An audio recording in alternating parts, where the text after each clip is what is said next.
สิขึ้นเฮือนอันนี้เป็นปิงไงจีโจกินเลยคนละป๋อง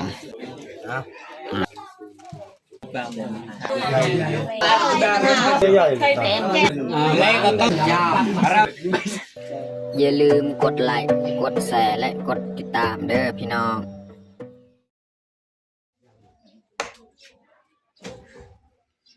ครับสบายดีแล้วก็สวัสดีเบิร์ดสู่หูสู่คนยินดีต้อนรับเขาสู้สองบาวยืงเนาะ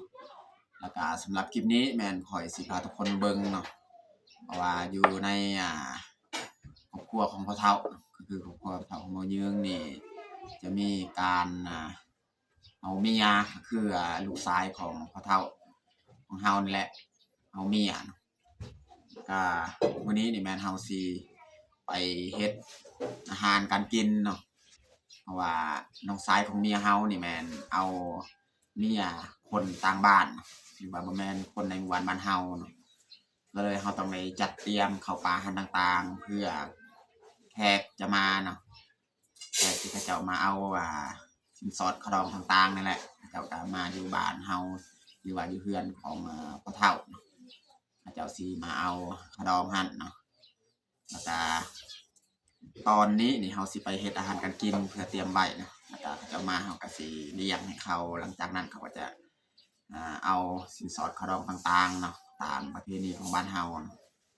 โอเคบ่ว่าอย่าทางแม้แต่ทุกคนไปติดตามเบิ่งเนาะบรรยากาศอยู่ภายในเฮือนหรือว่าบรรยากาศการเอาสินสอดขนมต่างๆว่าสิเป็นอะไรเนาะแต่ทุกคนติดตามเบิ่งติดตามชมแบบยาวเลยตอนนี้กับทีมงานเฮากำลังเผาซีเยืองเนาะ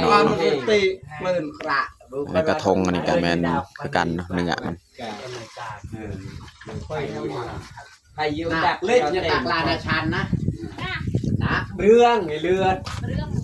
มาไปเอาไอ้อัดเรื่องไรเลือดตาลานาชันตัวนี้แม่นเขาเผาเบิดแหละคนมัน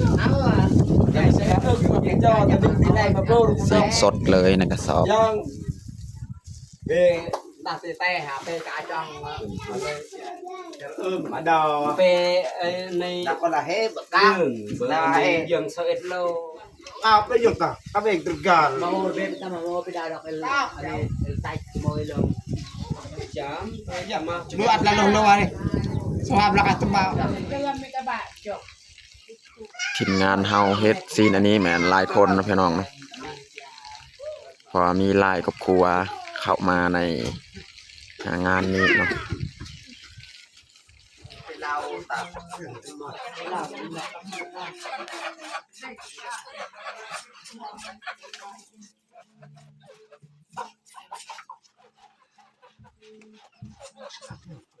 ราเรื่อยไม่หยุดเรื่อย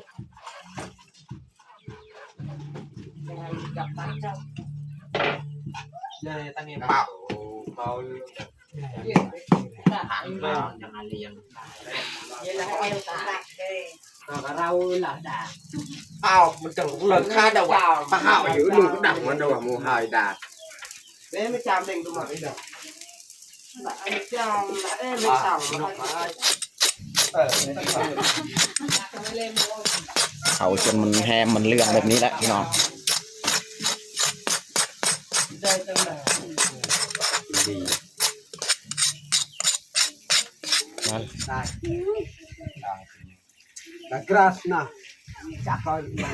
อันนี้แม่นเนื้อที่เมื่อกี้แหละในกระสอบเอาไปล้างเรียบร้อยแล้วก็มาหั่นเป็นตอนเครื่องสาเหตุพวกมันละการเกลืองไงแม่เกลืองใช่ไหมกำลังเยอะตัวโปรเซสน้าปวดใหญ่อะ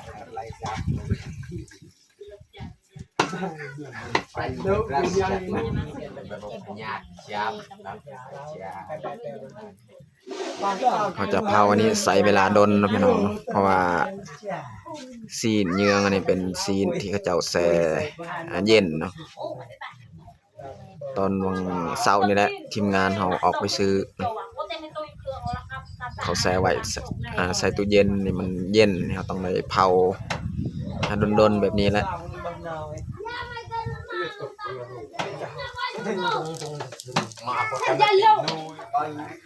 วันนั้นเลยละกาดบ้านเอาไปขาย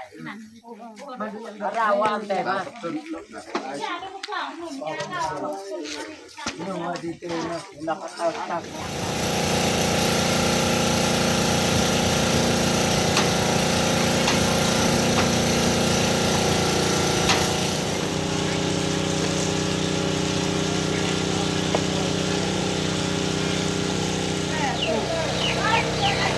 ตอนนี้กับทีมงานเฮามาทำความสะอาดอยู่ท่าน้ำเลยเนาะ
ตอนนี้กับทีมงานเฮากับตัดเป็นตอนเรียบร้อยเนาะเกี่ยมยัดใส่หม้อเนาะแล้วก็มาต้ม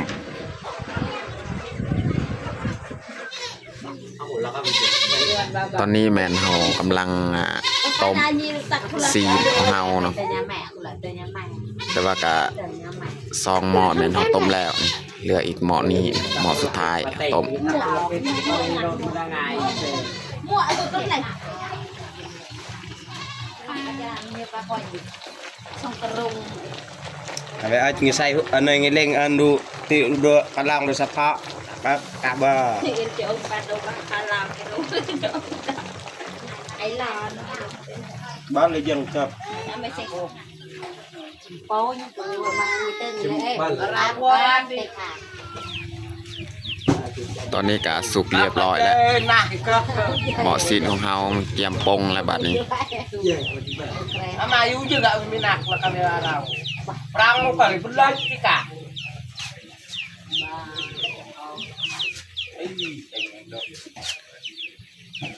Pretung madok ni ane. Yo tiang tay lo. Tiang.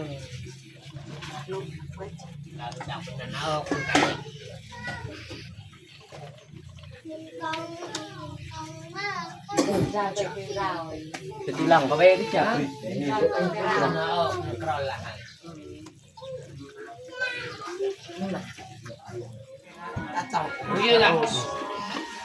หั่นหม้อตัวเฮาต้มแล้วเอาไว้ใส่สามใหญ่เลยเนาะ break chạy chào ตักไว้ให้มันเย็นพี่น้อง Kamu kakak.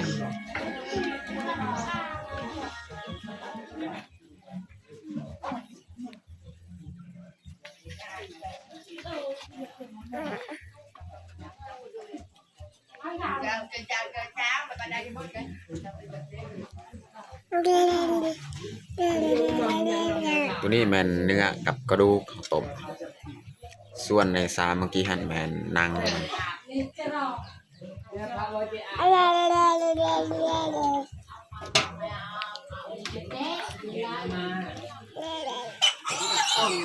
ตอนนี้ก็แขกเพิ่นก็มาเรียบร้อยแต่ว่ายังบ่ทันได้ขึ้นนะเฮือนเทือนต้องได้แกะฮีตอยู่ หาคันไดนี่ก่อนเนาะแล้วจึงหาเขาเจ้าขึ้นเฮือน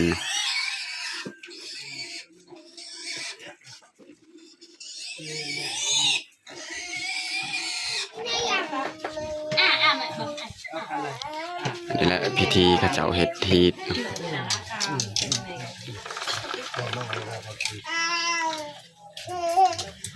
ผู้ยืนทางนี้ก็แม่นแขกที่มาแหละพอเท่าเพิ่นกำลังเฮ็ดทีก่อนสิขึ้นเฮือน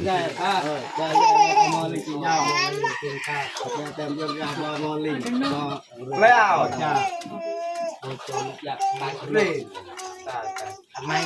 ทำไมอ่ะตะโกนอะไรจะกัดอยู่แล้วงก็ยังเด็ก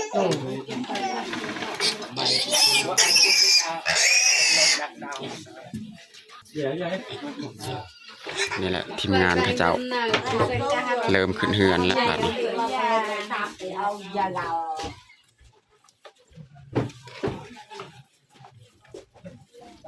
แดงเลยยืนบาปกระทำเองเบิ้ง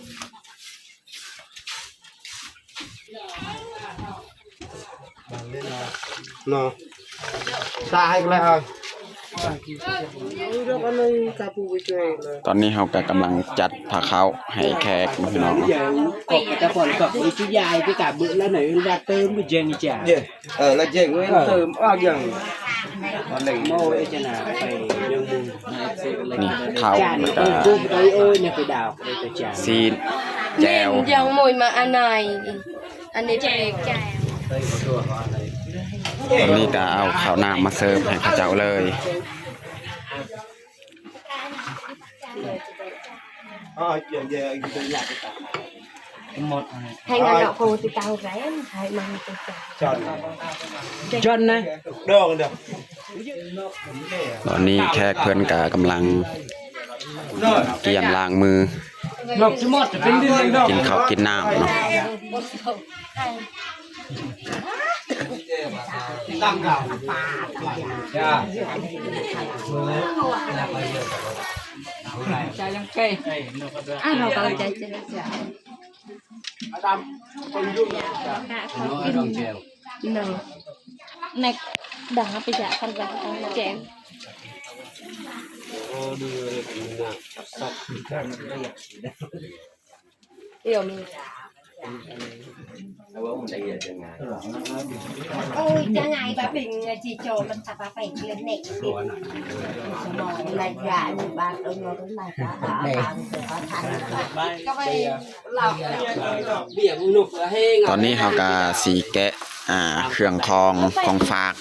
ทางแขกเพิ่นมาเนาะนี่ เขาละ ไปดาวเบียร์ไปดาวดอก บ่แม่นข้าวลามอันนี้แม่นลามจักแม่นลำปลาลามย่างบ่นี่เขาจะลาม เขาลามเขาลามแล้วหน่อยติดประหยัด ประยำได้เฮาสิพาเบิ่งว่าลามยังเขาจะเอาเฮ็ดลามฝากมาเนาะในนี้น่าจะแม่นข้าวต้มนะพี่น้องข้าวต้มเขาจะมักนิยมกินแต่ว่าทางบ้านเฮานี่ จะตมดโอ้เลยจ้ะยัง เขาจะบ่ค่อยได้เฮ็ดข้าวต้ม นั่นดอกละกา นี่พี่น้องข้าวต้มเขาจะห่อเห็ดแบบนี้เนาะ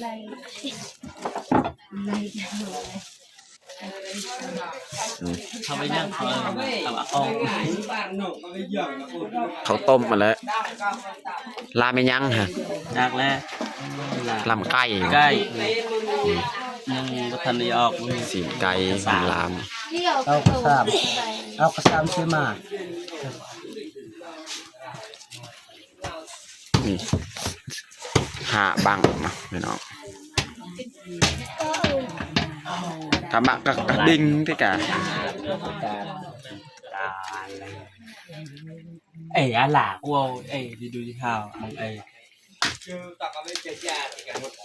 นี่พี่น้องแต่ว่าบังอันนี้นี่มันไหม้เขาจะลามนี่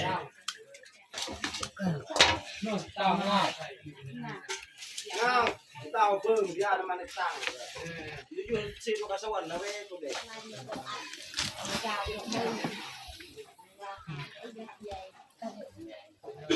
พอดีเต็ม3เลยกระบังอันนี้มีปลาอีกลามปลาแห้งอีก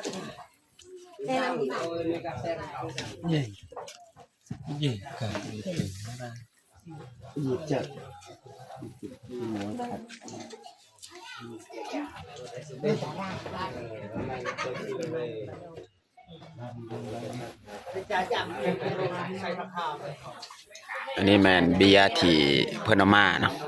แขกเอามาเนาะอันนี้ครับสิแกะกินเลยคนละป๋อง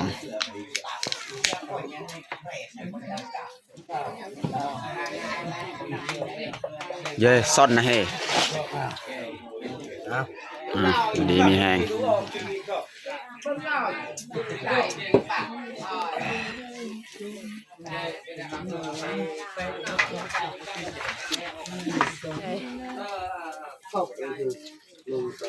กินเบียร์เนาะ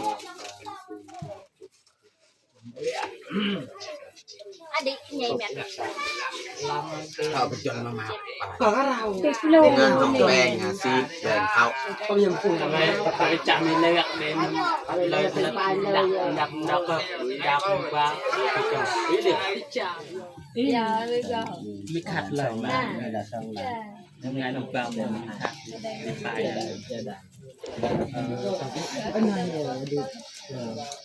ยังโอ้ยอังแรมหอยตัวบอย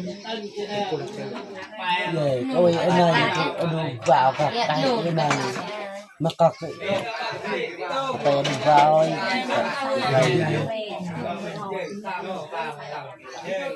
จะแบ่งแต่ละใบตองเลย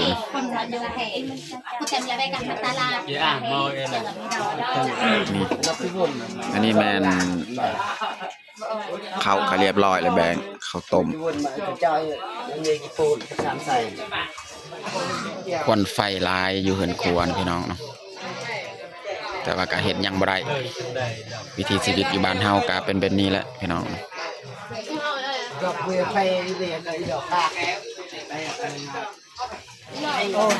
ตอนนี้ก็แต่ละครอบครัวก็ขึ้นมาหับเอาข้าวซีนเนาะแบ่งเรียบร้อยเจ้าก็มาห่อใส่ถุงยางเลย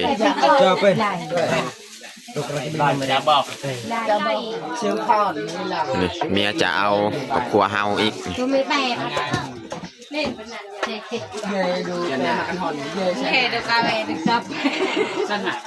หนุนนะเขาดูกับสันหาบ้า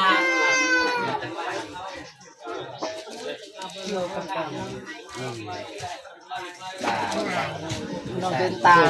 นกกองตางลงตางจะน่าละแสนตะปันแบบ ตอนนี้ก็หลังจากกินข้าวกินน้ำเรียบร้อยเนาะเพิ่นก็เอาสินสอดดองและบางคนเป็นอะไรเจ้ามีแต่หัวกันเอามาดอกมาดอก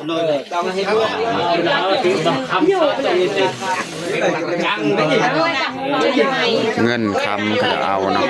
ดอง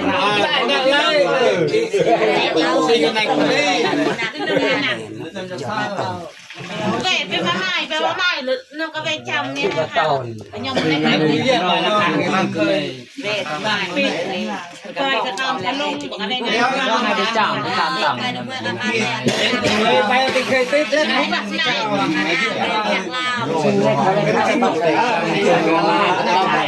อันนี้โดนเจาะไปกับเป้ไอ้ไม่อยากเรกระตบเปิ่มในเยอะบนการละสุติติดลาเต็มระดีจำได้ยังมีเพลงเดี๋ยวเราจะส่งติดตามเลยมาเราจะแบกด้วยเวสไตน์ก็ว่าคนดูว่าเวอร์ไตนิกนะดูว่าเวอร์อะไรแบบกูมุ้ยอะไรกันไหนอะไรกันล่ะ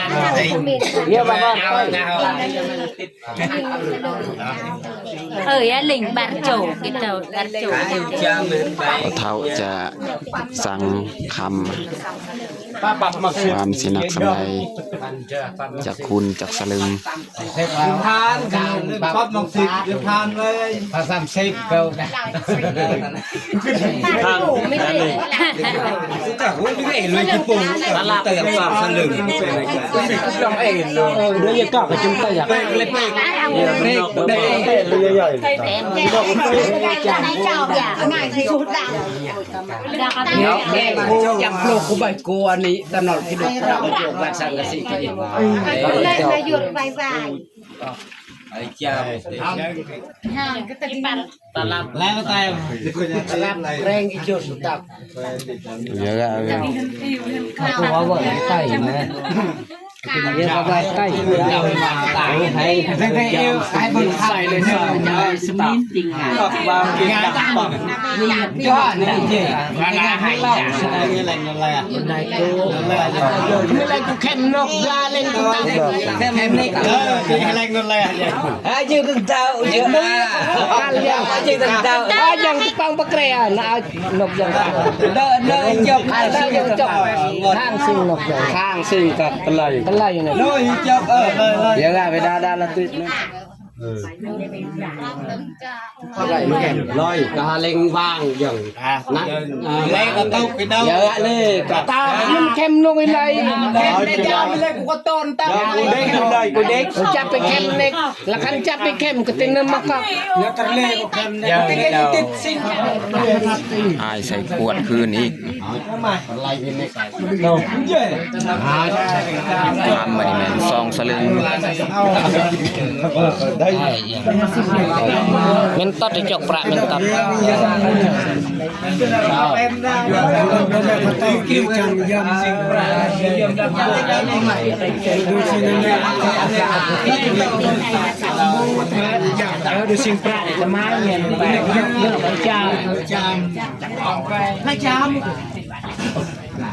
นี่คือสิ่งที่ตอนนี้น้องอยากให้งาถึง80กิโลไปเด้อบอกด้วยไม่หอตายโดนมาเยอะสิ่งที่เราโซ่ตะกอนเปมาติกับตีบอลยาวเราจะอ่านไปไปมุงคาโมยไปห้องคอตะกอนเป เงินในสาว5 ล้านพี่น้องเนาะทำซองสลึง คือเขานัดมายังขนมนี่ก้อนเราจะฮิตตาเดี๋ยวลังจะได้ ฝากเบิ่งนี้แหละอันนี้ ต้มยิดอะไรกัน บ้านที่มาเอาขนมเนาะ ไม่ต้องหนักลองฮิตตาดีละมีแบะมีไก่กับพ่อ ตอนนี้ก็ทางแขกเพิ่นกำลังนับเงิน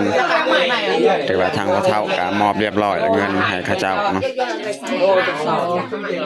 จะมันตอบเป็นทางนั้นเป็นจิตอะไรเป็นจิตอาหารละเอียดกลัวมึงจะมาสมาลาก็ว่าเนี่ยเป็นหมาเป็นสาวหาอะไรก็สนุกนั่นเด็ก ตอนนี้ก็สำเร็จเรียบร้อยเนาะการเอาสินสอดขาวดองต่างๆแต่ว่าสำเร็จต่อไปมีแต่จะนั่งซุ่มนุมมีน้ำเต้ามีเหล้ามีเบียร์ก็กินซุ่มนุมน้ำกันนั่นแหละ